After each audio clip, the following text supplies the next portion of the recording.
अरे जेवढे तुम्ही मोबाईलवर कॉमेंट्स करता ना तेवढे जरी आंदोलनासाठी आले असते तर अधिक लढाई जास्त जिंकली असती ना, आम्ही अधिक जास्त जिंकली असते. पण निव्वळ आम्ही पाहतोय बदनामीचं दर. काही चॅनल कशा आहे, अंबानीचा किती वाटा आहे, अदानीचा किती वाटा आहे, काढायला लावू नका. आणि त्यांना नकोच आहे शेतकरी आंदोलन, त्यांना नको आहे. हे जर काढत बसलो ना तर तुमच्या अंगलट येईल. आणि मग एकाच आंदोलनात आमचे सगळे आंदोलन व्यक्तिगत होते, आमच्या जीवावर बेतणारे होते. आम्ही 9-8 दिवस उपोषण बसलोय. वाईट माणसं झालं असतं, माझ्या कार्यकर्त्याचं झालं असतं. लाज वाटली पाहिजे बोलताना काहीतरी. आणि मग असं सगळं असताना आपण पाहतो 150 वर्ष लागले स्वातंत्र्याला. स्वराज्य निर्माण करायला छत्रपतीला 2 पिढ्या गमावं लागल्या. मी त्याची तुलना माझ्यासोबत नाही करत, पण 8 महिन्यातलं आंदोलन आम्ही पूर्ण कर्जमाफीकडे घेऊन चाललो आहे. हे सोपं आहे, हे यश नाही आहे. सगळे शेतकरी एकत्र होऊन लढतं हे यश वाटत नाही का तुम्हाला? सगळे लोक एकत्र होऊन रस्त्यावर थांबतं, सगळ्या जातीपाती विसरून धर्म विसरून लोक शेतकरी म्हणून लढायला लागतं, हे यश वाटत नाही का तुम्हाला?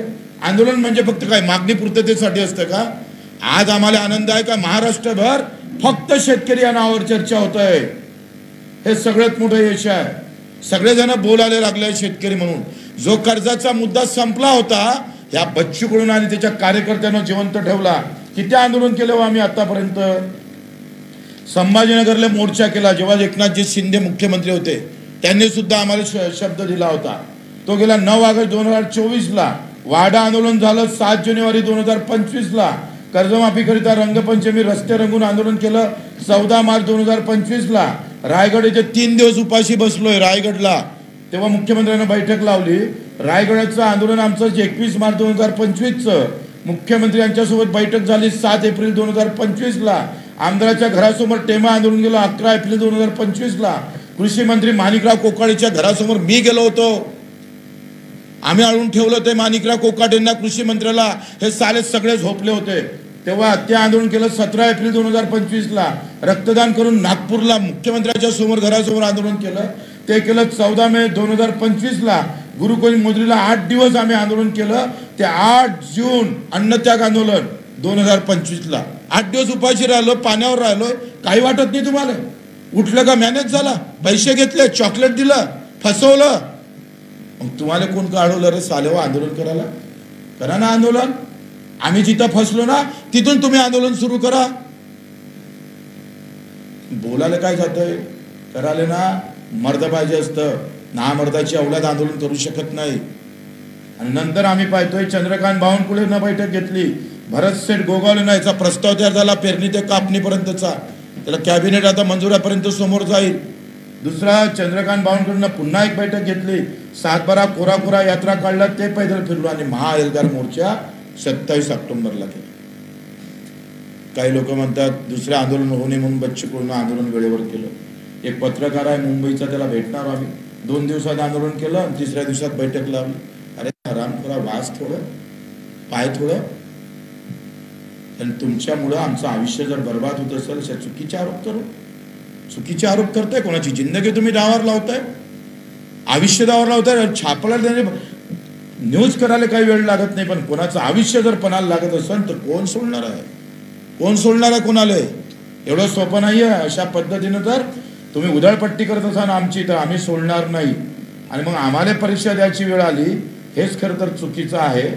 आम्ही पाहतो आहे का या सगळ्या याच्यामध्ये कोणाला वाटतं ना आता आम्ही फसलो, तर आंदोलनासाठी अधिक मुद्दे देतो त्यांना.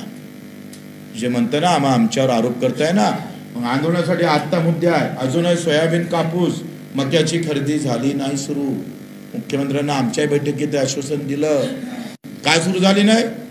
आणि मग ज्यानं विकली त्याला हमी भाव भेटत नाही, त्याच्यासाठी आंदोलन करा ना बाबा. तुम्ही कॉमेंट्स करणार नाही, गावागावात उपोषणाला बसा.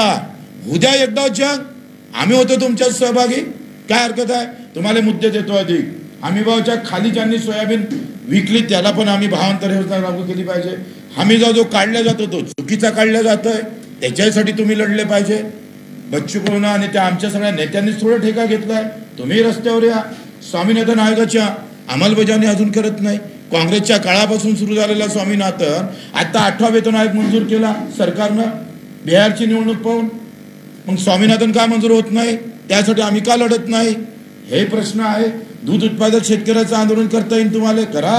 आम्ही सोबत राहू, बिंदास सोबत राहू, काही वांधा नाही. आता राहिला प्रश्न या आंदोलनातली तारीख. पहिले तर पहिले काय म्हणतोय, तुम्ही इकडून तिकडे जायला पाहिजे. तुला असं वाटतं आम्ही 27 पासून आंदोलन सुरू केलं, 27, 28, 29 निघाला, 3 दिवस आंदोलन चाललं. आमचा आग्रह काय होता, पहिल्या मिटिंगला आम्ही मुंबईला गेलो काय तर नाही गेलो, आम्ही नागपूरला बोलवायचा आग्रह होता. पण ताणून फुटणार. सरती शेवटी आलेला पाऊस सगळ्यात मोठं संकट ठरलं आमच्यासाठी, सगळ्यात मोठं. धोधो पाऊस आला. तुमचं असं म्हणणं आहे का तुम्ही घरी बसून तुम्ही त्या पावसातही राहिले पाहिजे होतं, तुम्ही रेल रोको करायला पाहिजे होतं, तुम्ही छातीवर गोळ्या घ्यायला पाहिजे होतंय, काही करायला पाहिजे होतंय, तुम्ही मरायला पाहिजे होतंय, तरी आंदोलन सोडायला नाही पाहिजे होतं. वा, घरी बसून सोपं आहे हे सगळं. या आंदोलनातली हे उपलब्धी आहे का स्वतः साधा एक डाक पण साधी खरूच पण नाही आली कोणाला, हे यशस्वीता नाही आहे.